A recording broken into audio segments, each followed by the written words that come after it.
అందరికీ నమస్తే. VTV health ఛానల్‌కి స్వాగతం. ఆయుర్వేదం కేవలం వ్యాధులను నయం చేయడమే కాదు, ఆరోగ్యకరమైన జీవన శైలిని ఎలా అనుసరించాలో కూడా బోధిస్తుంది.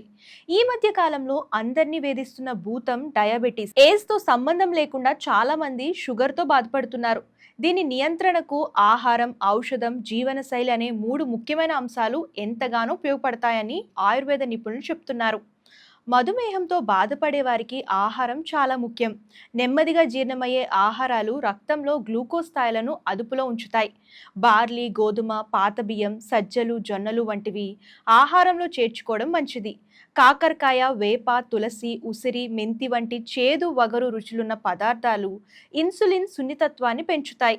నేరేడు, బొప్పాయి వంటి పండ్లు కూడా షుగర్ లెవెల్స్ నియంత్రణలో ఉంచడానికి సహాయపడతాయి. మెంతులు, వేప, పసుపు, ఉసిరి, దాల్చిన చెక్క వంటివి రక్తంలో షుగర్ స్థాయిలను తగ్గించడంలో సహాయపడతాయి. ఆహారంతో పాటు సరైన జీవనశైలిని పాటించడం ద్వారా మధుమేహాన్ని అదుపులో ఉంచుకోవచ్చు. ఈ వీడియో కనుక ఫస్ట్ టైం చూస్తున్నట్లయితే సబ్స్క్రైబ్ చేయండి, లైక్ చేయండి, షేర్ చేయండి.